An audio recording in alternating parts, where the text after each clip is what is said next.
हा संयोगिता विचार. तुला काय प्रश्न विचारायचा? तुला काहीतरी प्रश्न विचारायचा होता मला. हा. महेशदादा लांडगे यांनी अजितदादा पवार यांचा एकेरी शब्दात जो उल्लेख केलाय त्याबद्दल तुमचं एक पत्रकार म्हणून काय मत आहे? नाही, माझं मत आहे, ठाम मत आहे, दादा चुकलेत.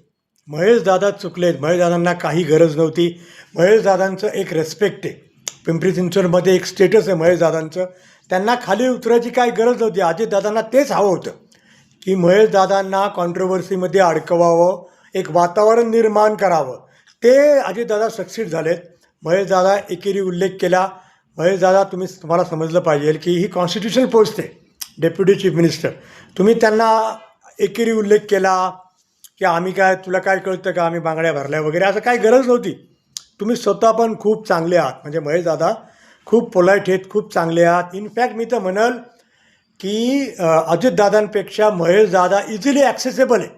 आता काल कलासागरला आले ते आम्ही गेलो तर पोलीसवाले सगळे आणि दादांच्या जवळ जाऊन द्यायना, व्हिडिओ काढून द्यायना, आणि काय म्हणे, काढू नको व्हिडिओ.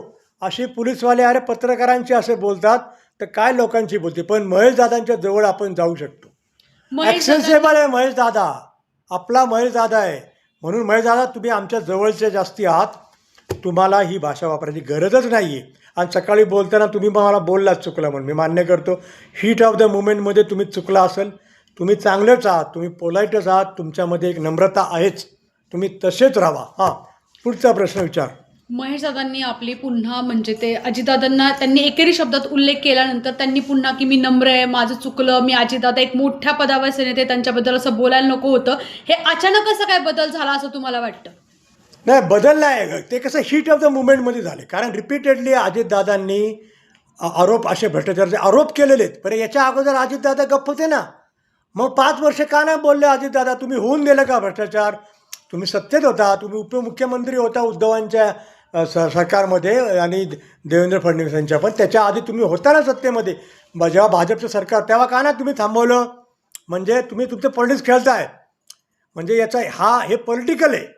याच्यामध्ये काय, तुम्ही पुरावे घेऊन या, मग आम्ही मानू. म्हणून महेशदादांना म्हणतोय मी, हे तुम्ही लक्षात घ्या. BJPने पण आरोप केले होते, अजून आरोप अजितदादांवर सिद्ध झालेले नाही आहे. पण पॉलिटिकली अटॅक करता. तुम्ही पण पॉलिटिकली अटॅक करा. 70,000 करोडचा घोटाळा काढा, त्यांच्या मुलाचा काढा, पण एकेरी उल्लेख करू नका. विचार परत. पिंपरी चिंचवडच्या विकासात जेव्हा मोठ्या लोकांची नावं घेतली गेली होती त्यावेळी महेशदादा लांडगे यांनी अजितदादा पवारांच्या नावाचा उल्लेख केला नव्हता. मग तेव्हा उल्लेख केला नव्हता, ते चुकलं. ते चुकलं होतं महेशदादा लांडगे यांचं. त्याचंच प्रत्युत्तर म्हणून हे आता झालं का? नाही, ते काय मोठा पॉलिटिकल गेम आहे त्याच्यामध्ये. नुसतं तेच